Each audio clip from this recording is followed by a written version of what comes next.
Hello and welcome, day 2 of the Fireside Chats at Printing United 2025. Today I'm joined with Craig Powell from PrintIQ. Craig, welcome. Thank you for having me. This is awesome. Thank you very much. Well, would you like to introduce yourself? Who are you? What do you do? Absolutely. Yeah, I am Craig Powell. I'm the general manager for PrintIQ in North America. So I oversee the sales team as well as operations and everything from implementation projects all the way through to go live. Wow, so a very mixed blender. Yeah, for sure. But that keeps you busy. It does. Yeah, it does. We'll dive into that a bit more in a minute. But first of all, I just want to kind of set the scene for the viewers on how our partnerships come about and kind of how it's developed. So Infigo and PrintIQ now work together for, I think we're now into year 6. So I think it was 2019 we first launched the initiative, mainly in the Australian and New Zealand market. And I was lucky enough to travel out to Sydney as a launch event. And we initially were just looking at iframing our technology within your platform to give a fairly basic offering using our editor with your capabilities directly in the product. And now here we are today with nearly 50 mutual customers that go from that small implementation at that end up to some of probably our largest customers together, utilising and enhancing the partnership.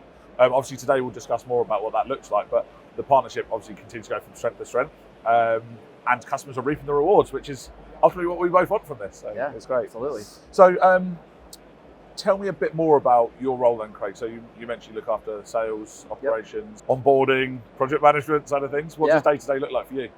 Yeah, I mean, it's, and you know, the biggest thing is I don't do all that alone. We've got an amazing team across all those different areas of the business. So I get to just coordinate working with all of those great teams, you know, to tackle all the different aspects of what's going on. I mean, it really makes sense for us to do it that way because it's a streamlined operation where we're uncovering and having really great conversations at the pre-sales side. And then that translates in a nice coordinated handoff to implementations where we assign project managers and build leads to help, you know, guide the customer through that implementation process. And then, you know, we've beefed up the support we give after they go live as well. So we're there to continue to make sure that it's optimized and working and, you know, for their business as they need it even afterwards. And it really pays off because, you know, we've got a great track record now where we've had people in the system for many, many years now at this point. Also starting in New Zealand, Australia, New Zealand, we've got people now for more than a decade that have been using us. And, you know, now having been almost 9 years in the US market, we've got customers that have been here almost a decade now, right? And everything in between. So it just goes to show you that it's a true partnership, right? And not just another piece of software. Yeah. And I think that's one of the big things that we've been talking about a lot in the last day or so at the event and something we talk about a lot actually outside of these events is our partnership network at Infigo. We've always realised that that's the way that we can help our customers grow more, is being very selective with the partners we work with and making sure we are choosing best in class. And from day one of our partnership with yourselves, we've just seen customers see success straight away. And I think I often explain our partnership to either existing customers or prospective customers that there's so much synergy between our businesses. I think obviously both cloud-based technologies, both in very similar market geographically as well as the individual verticals within the industry. It definitely helps us because we've still got that same mindset. Any take on that from your side? No, it's absolutely true. You know, it's a little bit of a mixed bag, right? Working with integrations and obviously some you've got more experience than others with, but when you have a long-standing partnership and truly a partnership, because I think the best thing is it's not something where we went off and cooked up, you know, a way to integrate with you without ever talking to you and vice versa.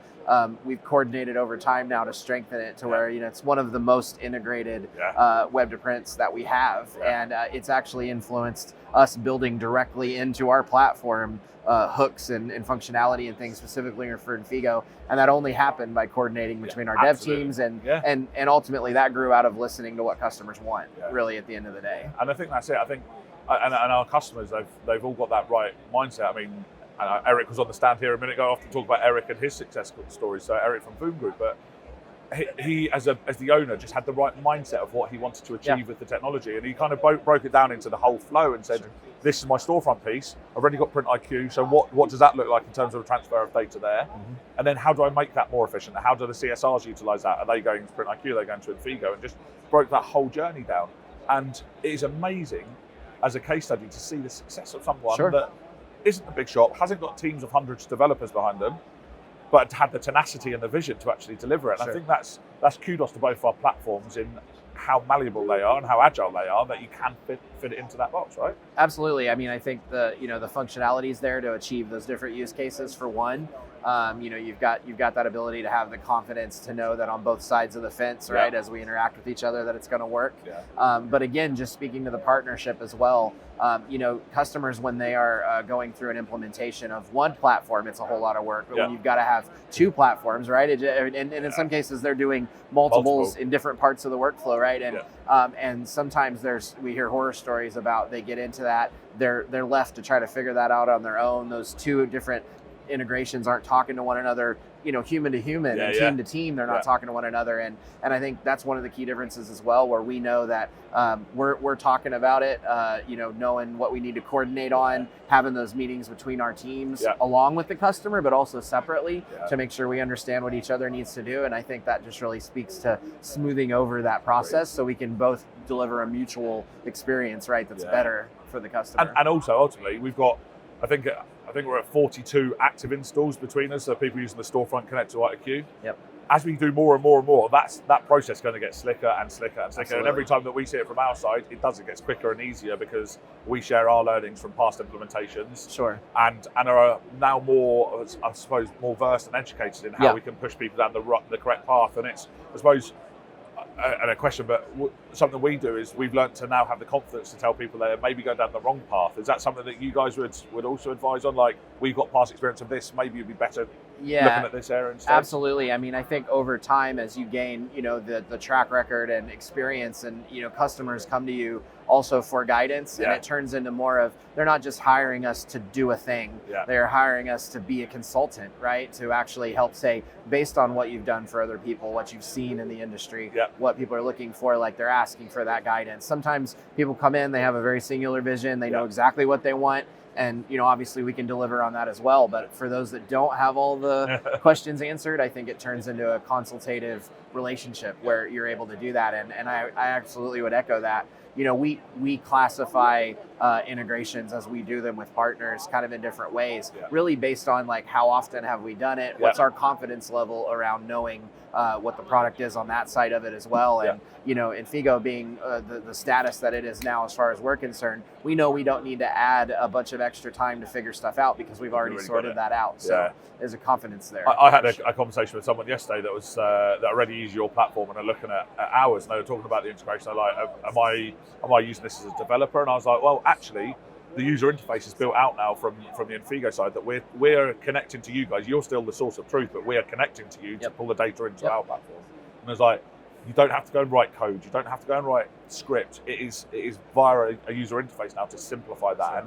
And we only want to improve that more so, but that as people onboard new customers and build out new storefronts or add new products, that's got to be even more simplified. And one of our big mutual UK customers, obviously we've done that together. And one of the big things from them was they had 150 storefronts with thousands of products, and we developed the capability of being able to sync products live from your platform and generate them automatically in our platform without anyone having to get involved. And the power of that kind of thing, we're looking at efficiency, we're looking at automation, but ultimately we're saving time. And I think, again, goes back to the synergy of our partnership. We're both looking at a time-saving piece. I'm going to go back a couple of steps. So obviously you're general manager of the USA. To tell us a bit more about the makeup of the business. What does that look like around the world? Because I know absolutely. So it used to be different, but a couple of years ago we went through a restructuring just to try to align what made sense for us and how we run the business, but also ultimately with the customer in mind. And part of that restructuring led to the regional structure where there's a general manager. Like in my case for North America, we have a general manager in the UK, and then we have one in Australia, New Zealand. We still collectively work together as an executive team at that level, along with our CEO and some other key people that are on that executive team. But we try to build every region where we've got resources in region to support customers inside that region as much as possible, right? So there's some shared services. We have a common development team that physically sits over in New Zealand, but that we share those services with. But for the most part, we've got everybody on staff here. We've got our team that's able to roll out and deliver for customers everything that's needed for the most part right here in North America, and then the same being true for those other regions. Amazing. So it's really having the autonomy where we need it, but also having the shared support where we need it as a global company. Fantastic. So why would you say that PrintIQ is different to other MIS platforms in the market? Yeah, so I mean, first and foremost, we never have been kind of put into one type of development for one type of printing. There's some MISs out there where maybe they only do labels or they only do wide format or whatever. Over time, the strength and versatility of our platform means that we've got customers who have a mixture of all different types of printing, right? And they were looking for a platform that allowed them to put all of that into one, so you can mix and match and commingle all of that type of work. So I think, that's one of the key things there. So if you don't want to work in silos of different platforms, you want to have one cohesive system, we're there. So I think that's a differentiator.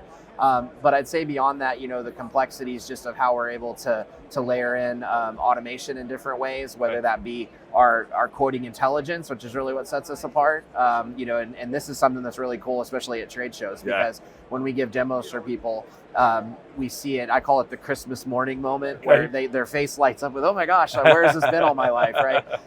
And they really see it because, not only are you going in to get one quote, but actually because the operations and the equipment and the people, all of the process that goes into what you need to produce a job in your shop, we have all of the context of that, right? We have the neural pathways, as it were, of what all that looks like. So when you do an estimate, it's actually doing multiple estimates all at the same time. It comes back to you at the most cost-effective way, but it remembers all of those different estimate paths, right? So in one click, you could switch to a different path if you want to. And most people are like, mind-blowing for them, right? So there's the examples of that. And then I'd say the third part of it is integrations, right? Our API framework is the most open and powerful among the MIS market, to where we've got all kinds of integrations, both upstream, downstream in the workflow.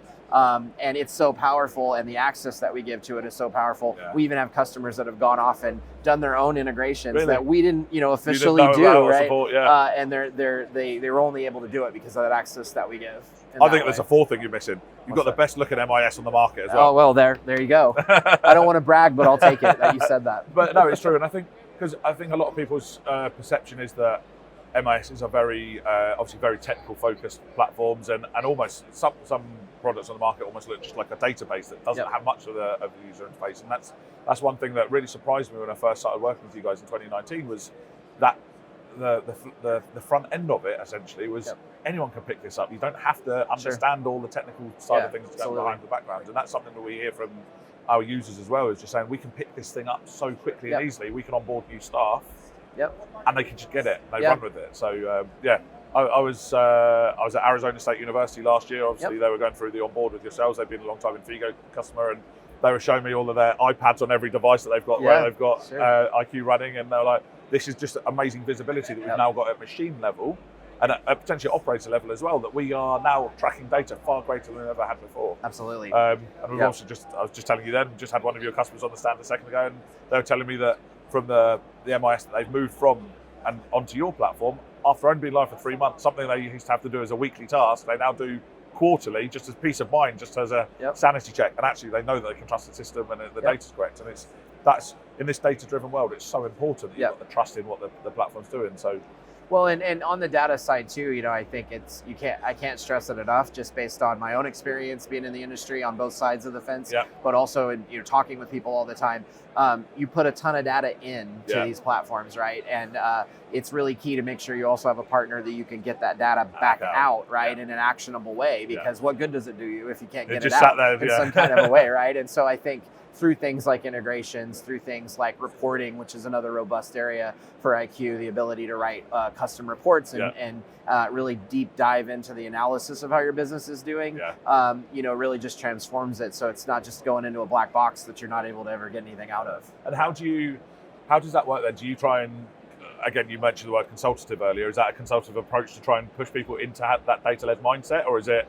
No, absolutely. I mean, it's a mixture. People are at different parts of their journey a lot of times in their business from an automation and data standpoint. But, a lot of people are either doing some form of it, but they want to do more, or they've really pushed it hard. And it's a requirement that if they're going to move to a platform, they've got to make sure they have that same amount or better, right, of what they're able to do. But yeah, it definitely turns into a consultative approach where, we give power for them to be able to write their own queries and custom reports and all that. But we also have people on staff that can dive in and help figure out, what reports are needed. And, we can support it from both sides. Fairly similar to ourselves. We've got a module called Insights, and that's the same thing. Every customer's got access to it, but we've got different versions. How deep you want to get to it. And we've got some customers that will run with it because they've got the mindset, or they've got a developer on staff that they can write the SQL. Other customers just want to use us and the professional services team. They've got the idea, they can't quite work out how to get there, and you guys are so similar in that setup. Well, right? And it's exciting as well because we're in the middle of a migration over to Microsoft Power BI for our reporting engine. It'll be completed by early next year, so by in the Q1 next year, it'll be completed, and that's even more exciting because being a Microsoft product, it commingles Copilot inside of there, which gives you the ability we're pushing all of this data right into the Power BI model coming out of PrintIQ. And then you have the ability not only to write reports and run them as you always have with graphs and everything else, but potentially have an AI assistant to help you analyze that data and make some actionable suggestions or decisions about how things are going. Okay. So it's yet another way. So that wasn't going to be one of my questions, but I'm going to go into it. So what does AI look like at IQ then? No, absolutely. No, absolutely. We've been having this discussion a whole lot as of late, as of most people have, I think, as well. And it's really twofold. There's some internal stuff, obviously, as most companies are. We're using AI in different ways inside the business from a development standpoint, help analyze code and maybe improve on that process, to some generative AI, obviously, for purposes inside the business. But we're harnessing it in a couple of ways. One of them is the ability to create like a chatbot that uses that core AI knowledge that it already has, but then layering in some fine-tuned training on top of that, so that we've got knowledge base and desk ticket answers that have been given. All of that goes in there to help give a way for people to get some tier 1 type support from something like that. But then the other part really is an integrations play. I mean, we see ourselves in this space as we always have been. You said source of truth earlier. That's true. We continue to be that source of truth. And just like we do with web to print integrations, like with Infigo, external systems can potentially call out to IQ to get the information that's needed out of there. So, a lot of customers are starting to look at that same concept of building some kind of conversational chatbot of some kind. But you want to make sure that chatbot doesn't just go off and make something up, right? You want it to be tied back to some source of truth in this particular case. So, I think that being our robust API framework that we have will allow for us to identify APIs we already have, webhooks we already have, and others we may develop in the future to enable you to bolt on these smart and cool AI solutions that are coming to that core framework that you're already building with PrintIQ. And it's so interesting, as you said, like it's at the forefront of everyone's conversation at the moment. There's an AI pavilion here at Print United, and it's going to be interesting to see how much it continues, because how much it's evolved in the last 12 months is quite frightening and very exciting, I would say. And platforms like ourselves, like we've just got to make sure we keep pushing it. And similar to yourselves, at the moment we're mainly using it internal process and service driven stuff, but it's how we then continue to bring that into our product. So I'm excited to see what we can both do together on that, and we'll see where this can drive it. So a couple more then, Craig. So for printers using our platform, for printers exploring our platforms together for the first time, what's the easiest way, do you believe, for them to unlock some immediate benefits? Yeah, absolutely. I mean, for our solutions together, I think, speaking like we were earlier about that use case of what they're trying to achieve, because of the track record we have mutually, and we've got a lot of really great examples of customers that we've rolled out solutions. So I think it makes it easy where we're maybe not, reinventing the wheel. It's just deciding how to get where we need to go for what someone's looking for. So I think, having the ability for them to define that and what that looks like, that may be a conversation that you have with them, but also we'll probably be brought into that if we're already their MIS, or if they don't have an MIS that can support that and they're looking to make a switch, right? We can kind of show them the way forward on how we could partner together to make that switch happen. And then in the pure just MIS side of it as well, we've always been about starting with a quote, getting that right from the very beginning, because I think that getting a quote for how that job's going to flow through the shop is the best way to ensure that you've got the automation able to happen downstream inside of there. You've got everything defined as it needs to be, and through stuff built natively inside of there, the ability to track a job all the way from quote through to production, job ticketing, inventory, all of that inside the system, all the way through to shipping and getting it invoiced out inside the same system. There's a lot of native capabilities in there that are then further enhanced with other integrations that we have as well. So then, final question on it then. So are there any specific KPIs or metrics that you are looking or advising customers to look at in the early stages so they can start to validate early stage benefits, return on investment? Yeah, absolutely. You know, there's all a mixture of KPIs that people have, but I'd say one of the most common ones that everyone's always looking for in any business is how profitable are we, right? Yeah. And the best way to do that is to make sure that when you're estimating, what is the actual reality of that production? What does that look like? You know, the end of it all, did it perform like we thought it will? Because over time, you need to always be mindful of that so you can tweak it. Yeah. We want to give actionable data inside the system so that they can track that, and it helps inform them what they need to do to, you know, continue honing in on what that looks like. Yeah. You know, the cool thing is with automation, whether that be AI or the automation that's existed already, the print industry for a long time has been looking not to replace people, but to work smarter and to do more with less people, right? There's not always new blood coming into the industry. Yeah. So we're all looking for ways, you know, we're wearing multiple hats, most people are in their roles inside their business. So I think, you know, that profitability play, having systems and tools in place that allow you to uncover what that is and help automate a way to get there, is really the key KPI that most people are looking for. Awesome, great. Thank you so much for your time. Thanks, Greg. It's a pleasure as always. Appreciate it. Good luck. All right, Great. thank you. Cheers.